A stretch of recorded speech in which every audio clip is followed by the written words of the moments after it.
নমস্কার বন্ধুরা, আজকে আমি তোমাদের সাথে দুটো রেসিপি শেয়ার করব। দেখো, আমি প্রথমেই যেটা দিয়ে ভাত খাচ্ছি সেটা হচ্ছে একটা বাটা, কচু বাটা। সেটা দিয়ে অপূর্ব হয়েছিল খেতে, আর পাশে একটি মাছের ঝোল আছে।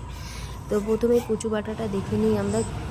নর্মালি যে শোলার কচুগুলো থাকে সেগুলোই বাটা করব আজকে। শোলার কচুগুলো আমি টুকরো টুকরো করে কেটে নিয়েছি, আর এর মধ্যে দিয়ে মিক্সির মধ্যে দিয়ে দেখো ভালো করে পেস্ট করে নিচ্ছি।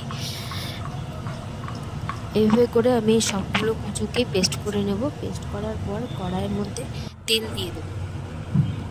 অল্প তেল দিয়ে দিচ্ছি। এবার তেলের মধ্যে আমি রসুন, কাঁচা লঙ্কা আর কালো জিরে দিয়ে এটাকে একটু নাড়িয়ে চাড়িয়ে ভালো করে রসুনটাকে আর কি ভেজে নেব। এই রসুনগুলো আমি দিয়ে দিলাম। এই যে কালো জিরা দিয়ে দিলাম।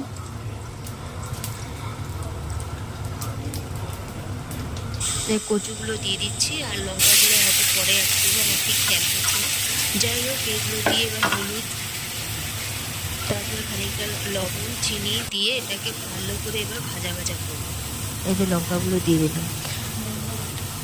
এবার এটাকে ভালো করে ভাজা ভাজা করব। দেখো, যতক্ষণ না ভালো করে, যেমন করে আমরা ভাজা খাই, এটা এমন করে ভাজা হবে যাতে তোমরা এটার সাথে ভাত মাখিয়ে খেতে পারো। ব্যাস ভাজা হয়ে গেলে যে প্রেশারে দিয়ে দিলাম, প্রেশারে বলছি, মিক্সিতে দিয়ে দিলাম। এবার এটাকে বেটে নেব মিক্সির মধ্যে, যতটা বাটা যায় আর কি মিক্সির মধ্যে। তারপরে দেখো আবার পাটার মধ্যে আমি বেটে নিলাম, কারণ কালো জিরেগুলো না মিক্সিতে পেস্ট হয় না ভালো।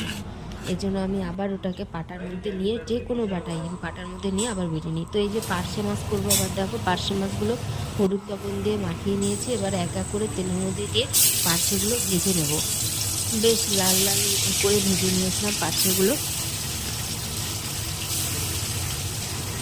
তো এবার উল্টে দিচ্ছি, এক পাশ হয়ে গেছে। তো এক হাতে ভিডিও করলে যা হয়, খুব অসুবিধা হয়, ঠিকঠাকভাবে না আমি এই পাশেটা ধরতে পারি না, তো হ্যান্ডেলটা বেঁকে যায় কড়াইটা।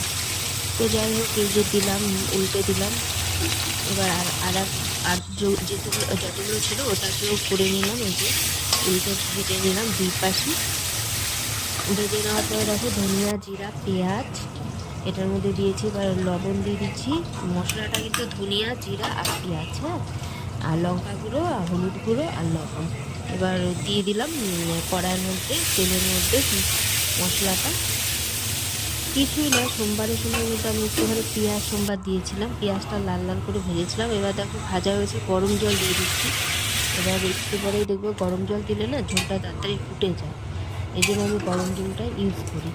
তো এই যে ঝোলটা দেখবে এই কিছুক্ষণের মধ্যে ওই দেখো ফোটা শুরু করে দিয়েছি, বেশ ফোটা শুরু করেছে। এবার কিছুক্ষণ জাল দেওয়ার পরে মাছগুলো দিয়ে দিয়েছিলাম। এবার দেখো এই যে ফাইনাল রেজাল্ট কী আসছে।